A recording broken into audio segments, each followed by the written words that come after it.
นี่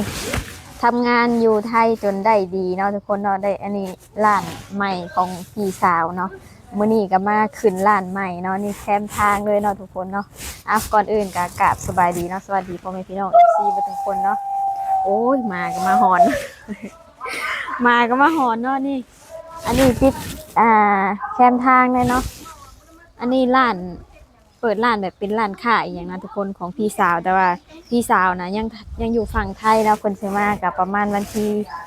27-28เนาะแต่ว่าเพิ่นให้ขึ้นก่อนเนาะเพราะมันมีห้องนอนอย่างเพิ่นก็สิมานอนบัดนี้เพราะว่าบ้านหลังนั้นก็มากเนาะนี่อันนี้เป็นร้านค้าเนาะนี่คืออันนี้อยู่แคมทางเลยเนาะเบิ่งสีจะอันนี้ให้เบิ่งนี่เนาะเพิ่นปลูกร้านค้าแต่ก็บ่ได้ใหญ่ปานใดเนาะทุกคนเนาะอันนั้นเป็นบ้านเพิ่นเนาะแต่ว่าบ้านเพิ่นน่ะอันลื้อหลังคาเนาะเพิ่นก็เลยจะบ่ได้นอนเพิ่นก็เลยอยากให้ขึ้นร้านนี่เพิ่นก็จะมานอนนี่เนาะเพราะว่าบ้านหลังนี้บ่มีคนอยู่เดี๋ยวก็ปลวกขึ้นแบบนี้เนาะทุกคนเนาะเพิ่นก็เลยแบบลื้อแล้วก็เฮ็ดหลังคาใหม่จะใส่โครงเหล็กเนาะแต่ปัจจุบันนี่เพิ่นใส่ไม้อีหยังมันอันนั้นนะเพิ่นก็เลยลื้อใหม่อันนี้ก็เลยขึ้นบ้านใหม่นี่เนาะขึ้นบ้านใหม่เนี่ยขึ้นร้านใหม่ได้นี่ขึ้นร้านเบิ่งเข้าไปเบิ่งว่าในการขึ้นบ้านใหม่ร้านใหม่อยู่ฝั่งลาวเป็นจังไดเนาะเดี๋ยวจะพามาเบิ่งนี่เบิ่งเพิ่นกำลังเตรียมพิธีอย่างนี้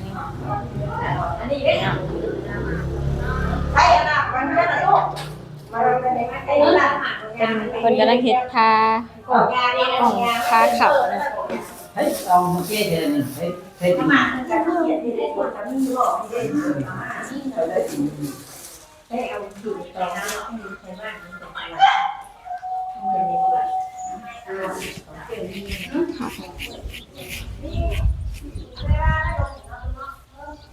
อันนี้บริเวณค่ะนะอันนี้เพิ่นกำลังเตรียมอยู่รอหมอสูตรเนาะ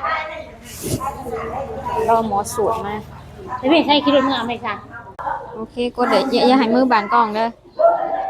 ร้านใหม่เนาะนี่เพิ่นกำลังเตรียมเนาะทุกคนเนาะ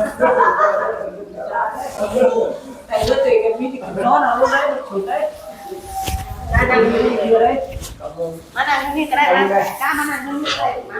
ผมไปอันนี้เอาตัวเย็นกินก่อนตัวเย็นก่อนก็ได้นี่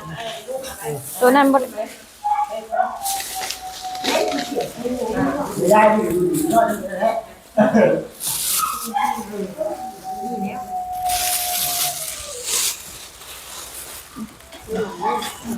ีเบียร์มีน้ำหวานมีน้ำเปล่าเนาะ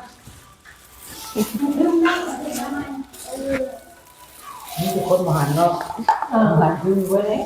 ก็ไม่ได้หันได้ไปเขาเดียวเลยมาพักผ่อนเลยลมกระปวดเนาะอันเท่ามีกินโรคของเราเป็นไปแก้ปวดอย่างนี้ใครก็คือเขาไม่ปวดแล้วปวดเท่าไหร่ยากง่ายเลยแล้วลูกมีการมานั่งในกาก้นลูกสิโอ้ยไปเลยอะไรมานั่งแต่เรื่องข่าวนะแค่หนูมันพ่อกินทั้งแม่ทั้งนี่อันคองเตรียมขึ้นร้านใหม่นะมันจะมีเป็นว่านี่ทุกคนมีหวดมีแนวหนึ่งเข่าเนาะแล้วก็มีหมอมีอย่างนี่น้องมิวจะอันซูมมาอยู่มีเข่าเนาะนี่เบิ่งเพิ่นเตรียมนะมีข้าวสารมีข้าวเปลือกเนาะมีกล้วยมีมะข้าวมีเสื้อมีหมอนเนาะเตรียมขึ้นคล้ายๆแบบเตรียมขึ้นนอนอย่างนั้นเตรียมเขา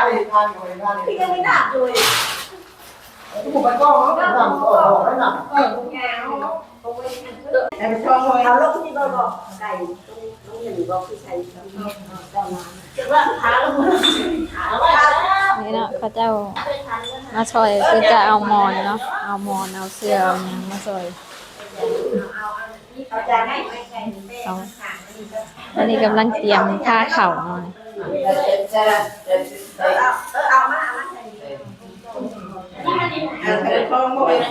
มาลงมาพี่มียังมียัง ใส่ขันไว้มันไม่ขัน มียัง เนี่ย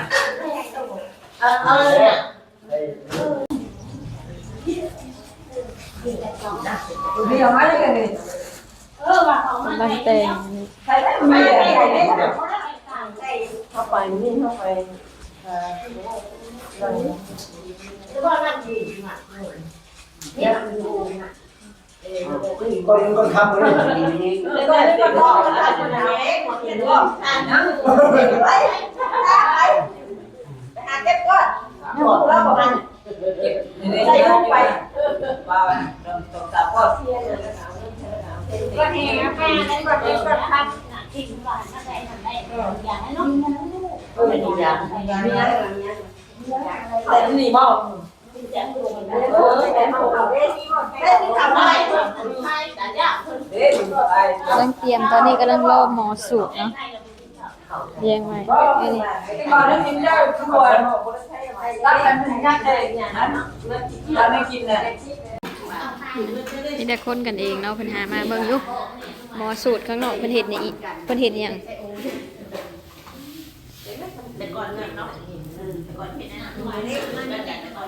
หมอสูตรมาเลย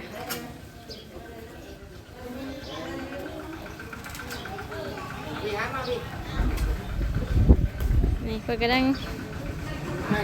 ต้องเอากุ๊บเอากุ๊บเอาทีนบ่นี่แล้วก็ยังเพิ่นเตรียมเบิ่งเพิ่นสิย่างอ้อมเพื่อนน่ะกำลังจะสูตรหมอสูตรแดดออกเลยเนาะนี่อันนี้ก็นั่งอยู่นั่งตักแดดอยู่ข้างในว่าเลย ไอเลื่อนมีบ่อนมันมีมี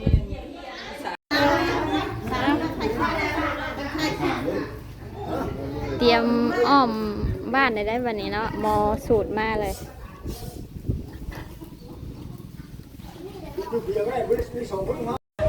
เอาหมอสูตรมาครบแล้วก็เตรียมอุ้มเสื้ออุ้มหมอนอุ้มสาดเนาะอ้อมเพื่อนได้บัดนี้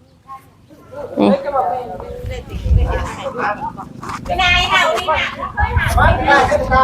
เบิ่งหาบกระต่อกระตาอุ้มเสื้ออุ้มหมอนเนาะอ้อมบ้านได้บัดนี้ทุกคนเลยหมอเพิ่นจะสูตรได้บัดนี้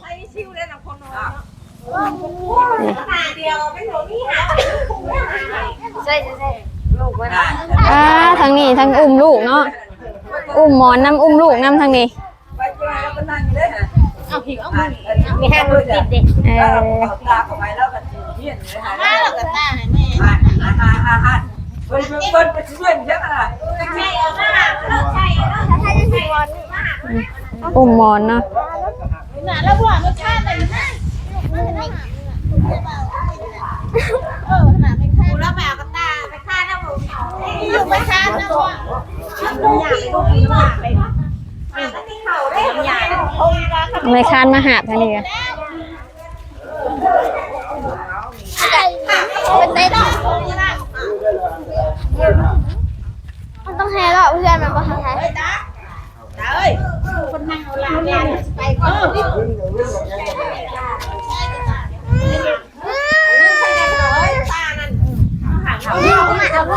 ไอ้นั่นกู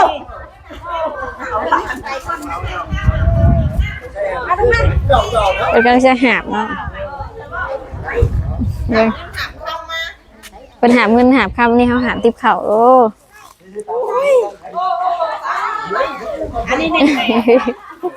จะไปก้อนมอสูตรได้ว่านี่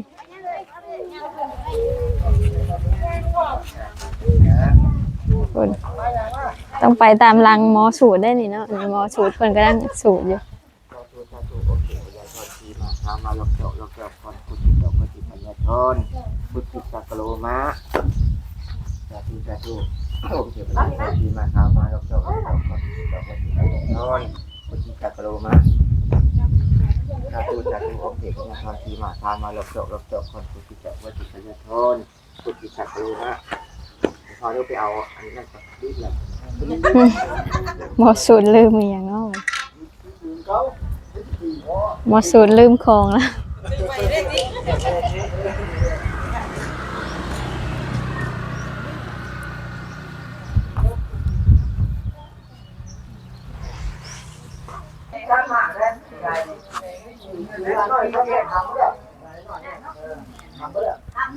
อยู่หน่อยแล้วให้รู้จับเลย อ๋อต้องใช้ไม้เนาะนี่ หมอนี่ได้นี่จะให้อยู่ตั้งแล้วหมอเนี่ยจะถามว่าจะพาไปเนี่ยหมอจะเด็กได้สิกันเนี่ย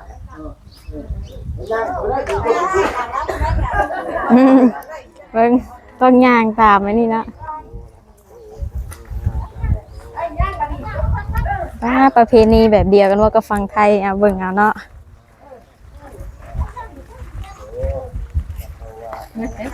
อันนี้ก็หาบถือมอนถือศาสตร์เนาะ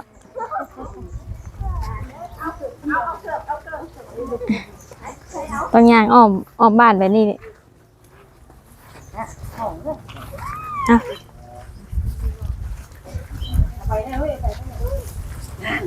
ต้องย่างอ้อมเนาะเนาะ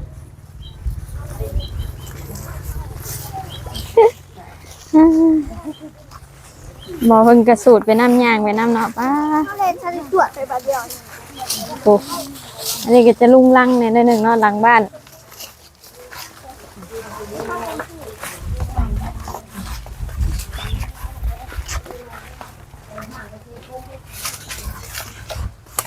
จ้ะกระเบื้อง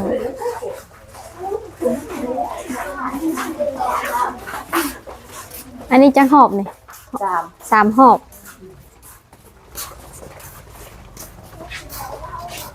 อ่ะคือเมื่อกี้นี่เห็นเปิดตู้ว่าได้ใช้ตู้วะให้มันอ้อมไปก่อนนะมองไปก่อนนะอ่ะครบหอบที่3นะครบหอบที่3แล้ว3 หอบแล้วเนาะ3 รอบต้องอยู่ข้างหลังเนาะนี่เนาะหมอเพิ่นจะสุดอยู่ที่ไหนอยู่ที่ไหนสองคนก็หักกระโดดก้อนกระเดียวบางคนก็อุ้มลูกเต้าเป็นพวกเจ้าพากันมาหยังเนาะโอ้เราจากว่าว่าตามพวกกันหน่อยว่ามาหลายคู่หลายคนว่ามาจากบ้านใดเมืองใดดังวันที่โอ้พวกข้าก็พากันมาในทั้งพุ่นแล้วทั้งเมืองหมันเมืองคำพ่องเห็นอบอุ่นเมืองมาขังสมบูรณ์อดีตการคนกี่บ่มีแล้วที่ถูกโดนเหตุที่มาวันนี้ได้เงินเพิ่นซาวว่าพระเจ้าก็เป็นอินพระอินทร์ก็ไม่นาวนะหน่อยหมดพระลาว่าลูกหลานอยู่ทั้งที่เพิ่นได้ผู้ที่ห้างห้องเงินสูงหลังใดเกิดมีความเหลื่อมใสสิจะมากคำว่าให้พระภูมิสุขเย็นพอเก็บบ่ให้ได้ก็บอกให้นกนั่นเด้อบอกให้นกนั่นเด้อทางนั้นเด้อ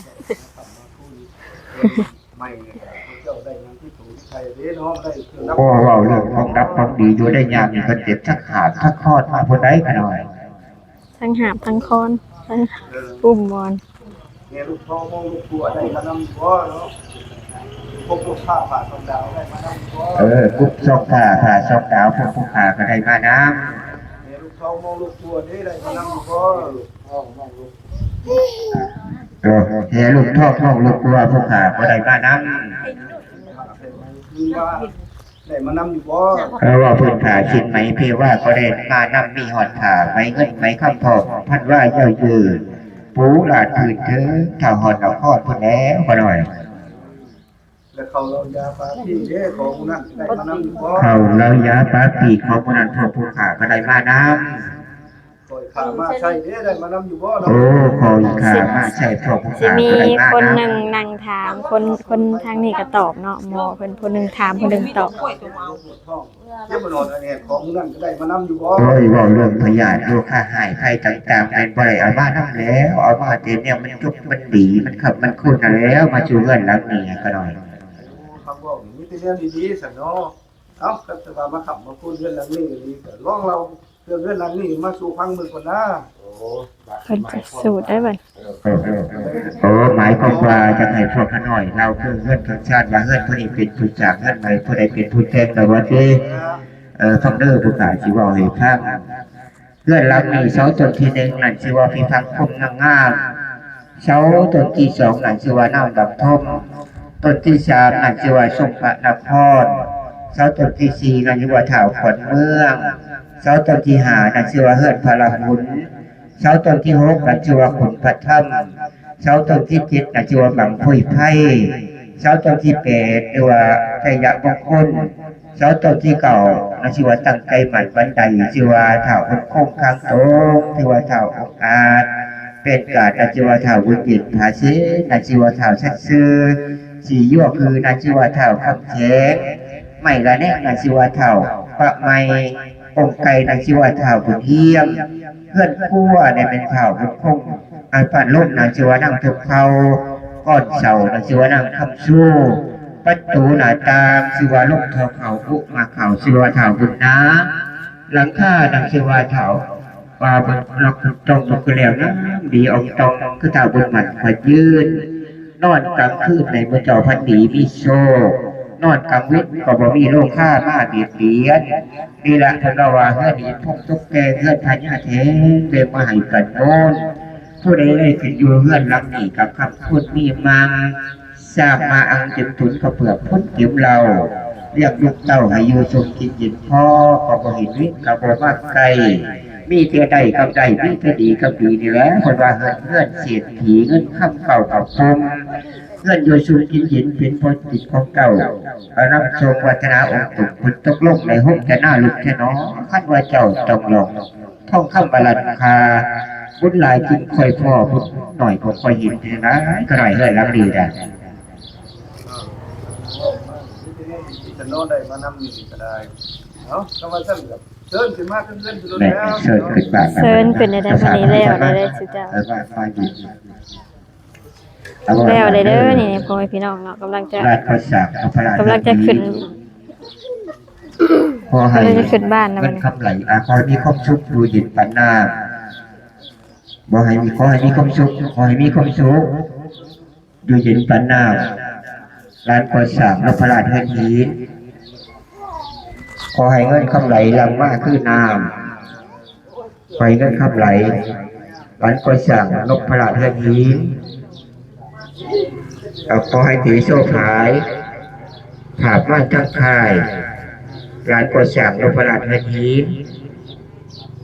พุ่งน้ำตากแดดเราลงบูชาในกันไหนตัวไม่เป็นยากเนาะจะถูกเรื่องถูกแต่ผู้บันไดเกี่ยวค่ะพอทองเกี่ยวถึงอย่าให้มีกับมีดและทันทีชุดเก่าอย่าไปยิ่งใส่เขินทูไทยเอาจิตใจจะได้มีปราบภัยนะเสียจะทั้งตีเจ้าผู้ลูกวุฒนาวุฒตาบ่มีพระโอเมทักทองเป็นผู้เลี้ยวชุดเก่าให้ใหญ่มากย่ำมานิดลงหน่อยเที่ยวเมืองตลาดเมืองจะได้ลุกผ่านทางขึ้นทองลงจะประจุมาเข่าของท่านจะอะไรให้เจ้าห้องอย่างอื่นจะพบมาในคืนมาในโทษอนุโมทนาสาธุสาธุสาธุสาธุพอดูว่าสาธุเนาะสาธุเอา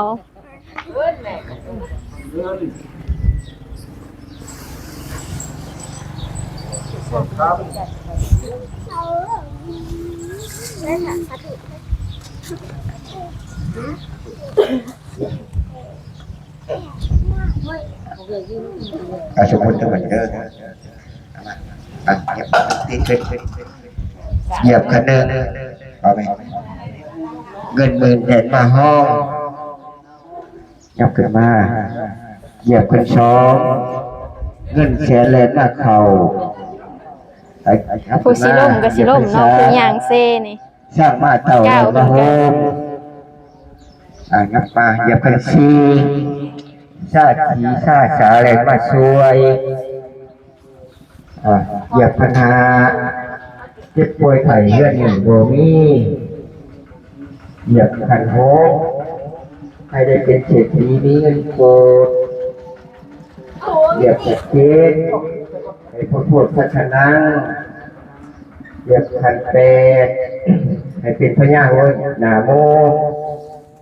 เหยียบขันเก้าให้ได้เงินเข้าเข่ามือละล้านสองล้านให้เศร้าบ้านให้ชาลือได้ทุก เราไปแล้ว ไปไกลไปลูกไปไหนกันเนี่ยกินอีกเอาแล้วมีสาระได้ดิตั้งคนแล้วคนในตั้งในคนแล้วคนกันในแล้วคนกันในตั้งใน เครื่องเฮือนซานเนาะขึ้นบ้านใหม่บ่จักอูจักเองจักไห้ ไปนี่ออกไปอยู่ อันนี้เพิ่นสิตอกอันนี้ได้บัดนี้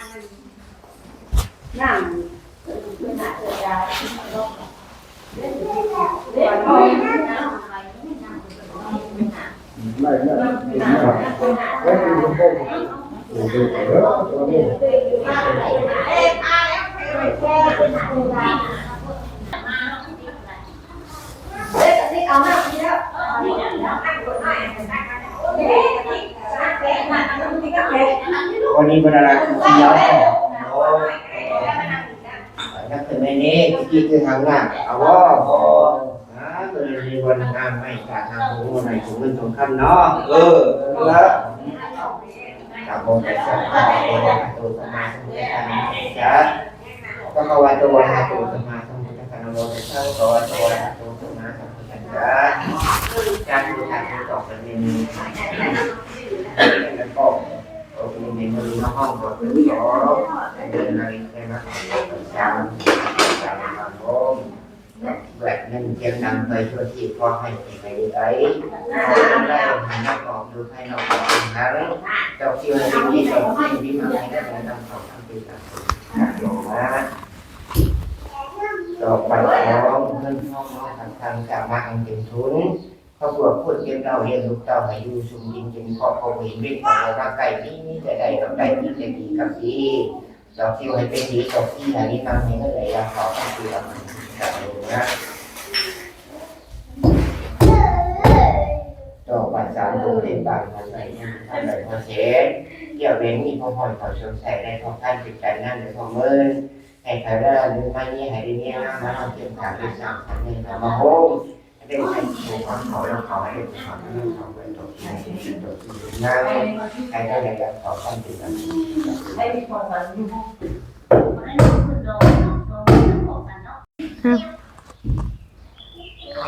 สูตรแล้วก็นอนบัดเบิ่งจักอันนี้เป็นประเพณีเพิ่นเนาะสิเจ้าเบิ่งแน่เพิ่นสูตรแล้วเพิ่นก็นอนแล้วเพิ่นก็สูตรเห็นว่าตุ่มผ้านิ่งเลยบัดนี้เนาะอันนี้เพิ่นตอกเพิ่นเอาอันนี้เข้าไปไว้แล้วเพิ่นเข้าไปนอน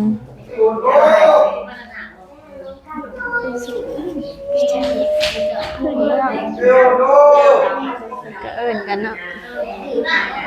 อันนี้เอ้ยไก่คันนอนได้ก็ไก่คันแล้วก็แจ้งแล้วก็ตื่น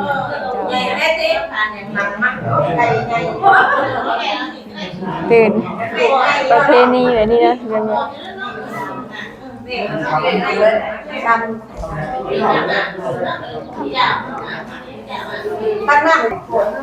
นอนตื่นแล้วนอนเลยเก็บอย่างแล้วเรียบร้อยก็ออกมาสวยหน้าบัดนี้สิเจ้าเอ้ยเบิ่งอยู่อันประเพณีทางนี้แล้วพ่อแม่พี่น้องเราไง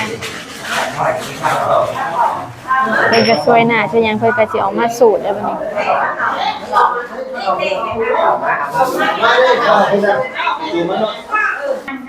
ไปที่ลำเนอนะ อันนี้ก็นั่นแล้วเรียบร้อยเพิ่นก็สิสูตรบาซีชูคอนบ่บ่แม่นทุกคนอันเพิ่นจะผูกแขนนั่นเนาะเพิ่นสูตรแล้วก็จะเฮ็ดวิธีแบบผูกแขนผูกหยังหั่นเนาะทุกคนเนาะอันนี้ก็เสร็จแล้วเลยเนาะใกล้จะแล้วเลยเพิ่นสูตรแล้วก็ผูกแขนก็จบเลยเนาะทุกคนเนาะอ่ะจังซี่ก็จะปิดคลิปไว้เพียงเท่านี้เนาะฝากกดไลค์กดแชร์กดติดตามให้เด้อทุกคนเด้อเพื่อบ่พลาดคลิปใหม่ๆเนาะสำหรับคลิปนี้ก็ขอตัวลาไปก่อนเนาะสบายดี